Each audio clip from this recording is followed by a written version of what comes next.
Saga do Azerbaijão, capítulo 4. O comerciante Zorab.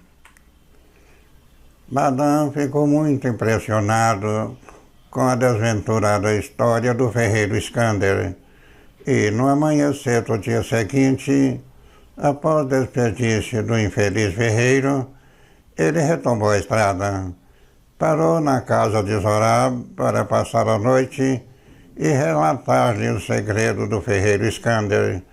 E, no fim do relato, Zorab disse: "Você fez o que pedi. Agora é chegada a vez de eu contar-lhe o meu próprio segredo. Meu pai foi o homem mais rico dessa cidade. Nossa casa ficava bem no centro e, em beleza e magnitude, superava todas as demais. Ao lado havia um lindo jardim, com muitas árvores frutíferas, por cujo interior passava um riacho forrado de granitos e guarnecido de roseiras. Na primavera, quando tudo começava a enverdecer e florir, que maravilha não era esse jardim! As flores espalhavam os seus perfumes e, por todos os lados, ressoavam as vozes prateadas dos pássaros. Eu tinha uma irmã que estava de amizade com as filhas do rei das Horinas. Todos os anos, transfiguradas em pombos, elas vinham voando em bando para o nosso jardim, onde comiam, bebiam e se divertiam, banhando-se no riacho. Eu tinha o costume de, todos os dias, andar pelo jardim, mas quando as princesas ali chegavam, eu estava estritamente proibido de nele entrar.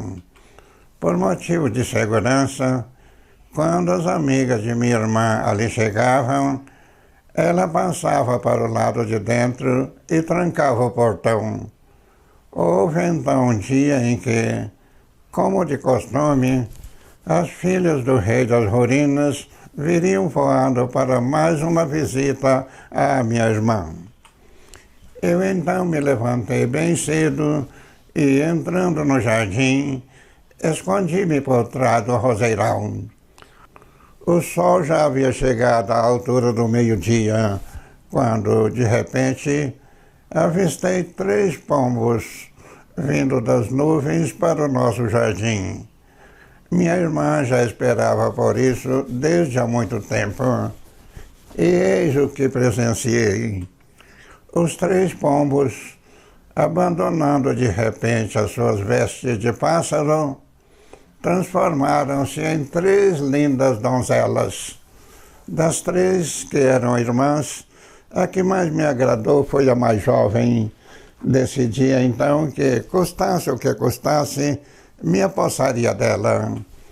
Depois que as princesas desceram para o riacho, para o banho costumeiro, eu esperei o momento certo e sorrateiramente deslizei-me até onde elas haviam deixado as suas vestes de pombo. Agarrei então a da irmã mais jovem e voltei sutilmente para o meu esconderijo. Terminado o banho, elas voltaram rapidamente para o local onde haviam deixado as suas vestimentas de pássaro. As 2 mais velhas já haviam encontrado as suas vestes de pombo, porém a mais jovem, por mais que procurasse, não conseguiu encontrar a sua. Ela então se dirigiu à minha irmã com estas palavras: "Não lhe havíamos pedido para não deixar ninguém entrar no jardim enquanto estivéssemos aqui? Não há dúvida de que há alguém escondido em algum lugar e que roubou a minha veste de pombo." Minha irmã permaneceu calada por um instante, sem saber o que dizer à princesa. Fez todas as conjecturas, tentando adivinhar quem poderia ter roubado a veste de pombo da princesa, já que ela mesma havia trancado o portão. Na esperança de poder agarrar o ladrão, Elas vasculharam todos os recantos do jardim. De repente, as buscas tiveram êxito e me encontraram finalmente bem escondido por trás do roseiral. Quando me viu ali agachado, minha irmã ficou muito irada e começou a brigar comigo. Tentou tomar de mim a veste de pombo, mas foi barrada pela princesa, que disse: "Deixe para lá, ele não tem nenhuma culpa, é apenas o meu destino." Isto já havia sido previsto por uma fada e, além disso, esta vestimenta de pombo perdeu a sua força ao ser tocada pela mão humana. Depois ela virou-se para suas irmãs e disse: "Queridas irmãs, levem minhas despedidas aos nossos pais e peçam-lhes que não chorem por mim, pois quanto a isso, o que podemos fazer é apenas obedecer aos desejos de Alá. Alá quis isso e por isso aconteceu." Em seguida, elas se beijaram e se separaram. As duas mais velhas transformaram-se imediatamente em pombos e voaram para o mundo de onde vieram. Enquanto isso, a mais jovem, que ficara ali parada, caminhou para mim e, tomando a minha mão, disse-me: "Agora eu pertenço a você. Você é o meu esposo e eu sou a sua esposa. Vamos ao seu pai pedir a sua bendição e depois nos casaremos." Minha felicidade era indizível. Deixamos o jardim e fomos para dentro de casa. Mas a minha maldosa irmã já havia ido ao meu pai e, informando-lhe acerca de tudo o que havia acontecido, acusara-me de ter insultado as suas amigas. Meu pai me chamou à sua presença e disse-me ameaçadoramente: "Você não só violou drasticamente as nossas regras de hospitalidade, como também infringiu os mandamentos seguidos pelas amigas de sua irmã, as filhas do rei das Rorinas. Sendo eu seu pai, era minha intenção casá-lo futuramente com alguém segundo a minha escolha. Mas você quis fazer isso segundo os seus próprios gostos. Nem levou em conta a possibilidade de eu não lhe dar o meu consentimento. De agora em diante, não mais me considere como pai, e eu não mais o considerarei como filho. E, além disso, o farei deserdado. Tome a sua noiva e vá com ela para onde quiser. E saia de minha frente, seu impostor, para que os meus olhos não mais tenham que o contemplar." Foi em vão que me ajoelhei a seus pés. Também em vão foram as minhas súplicas de perdão. Ele não se deixava apaziguar e gritava ainda mais encolerizado: "Se não deixar a minha casa hoje mesmo, pedirei aos meus criados que o expulsem sem piedade." Voltei então de imediato, angustiado e desanimado, ao encontro com minha noiva. Ela então me perguntou por que eu estava tão triste. Eu não podia esconder-lhe a verdade e contei-lhe tudo o que o meu pai me havia dito. Ela então tentou me consolar, dizendo: "Não fique triste, meu querido esposo. Tome este dinheiro e compre com ele a mais esplêndida casa nesta cidade. Você deve obedecer às ordens de seu pai e deixar a sua casa." Ela então me deu muitas moedas de ouro e eu comprei imediatamente uma magnífica casa. Mudamos para ela e nos casamos. Mas depois a minha esposa me disse: "Se quiser que eu lhe pertença para sempre e que nunca tenhamos que nos separar, deverá prometer-me que, quando um filho nosso for nascido, não o tomará em seus braços, pois se fizer isso, deveremos nos separar para o resto da vida." Eu então prometi fazer o que ela me pedia. Depois ela me deu mais dinheiro e eu abri este armazém e comecei a me dedicar à compra e venda de mercadorias. Passado um ano, ela deu à luz uma bela menina. Senti-me muito gratificado com a vinda da criança e dediquei-me a ela de todo o coração. Constantemente vinha-me o desejo de abraçá-la e beijá-la, mas me lembrava ainda em tempo do que a minha esposa me havia dito e me continha. Mas uma vez, quando ela estava fora, a tentação foi tão grande que acabei tomando a menina em meus braços e beijando-a. Neste instante, ela apareceu e viu o que eu estava fazendo. Ficou muito furiosa e me reprimiu, dizendo: eu não lhe havia dito que não tomasse a criança em seus braços e que, se fizesse isso, iria sofrer muito duramente? Com essas palavras, ela arrancou a pobrezinha de meus braços e rasgou-a em 2 pedaços. De imediato, a criança transformou-se num pássaro e saiu voando.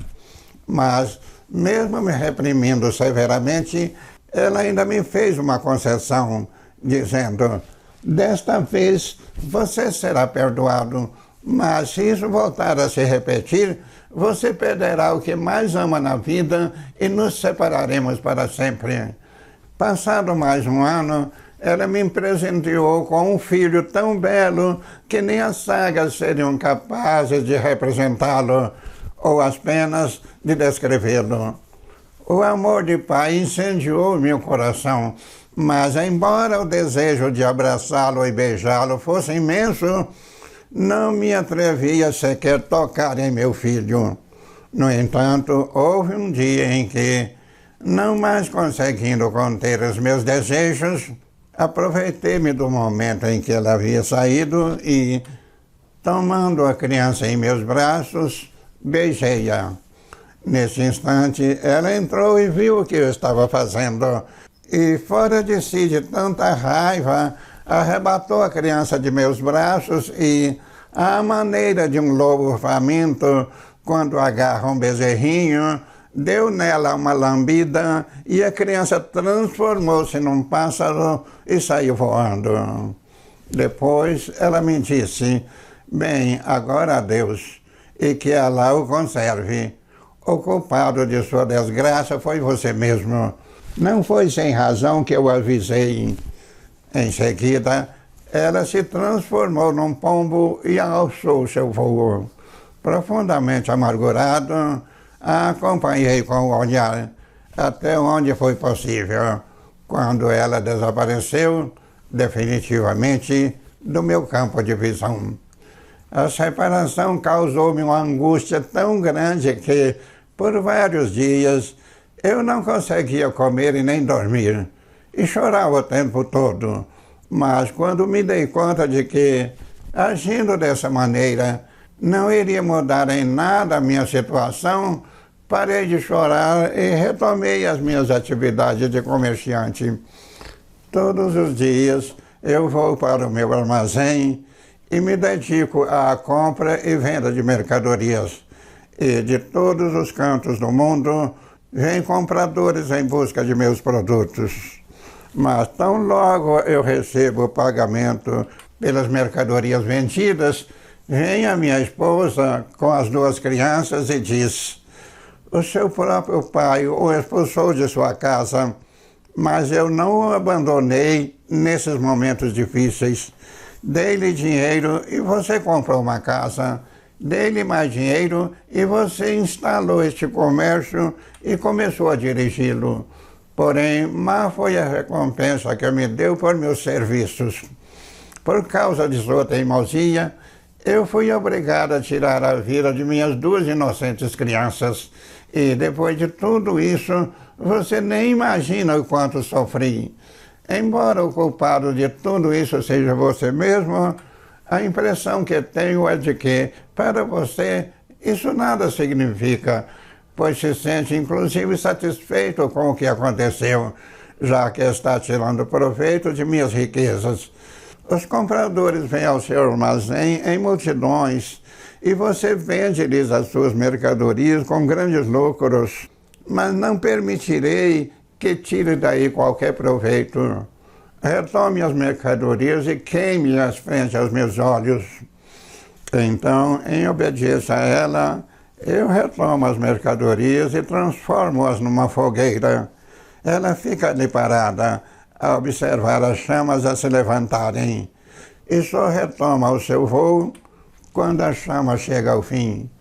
De certa forma, eu me sinto feliz com o meu comércio, pois somente assim eu consigo, pelo menos de vez em quando, ver a minha amada esposa e os meus queridos filhos.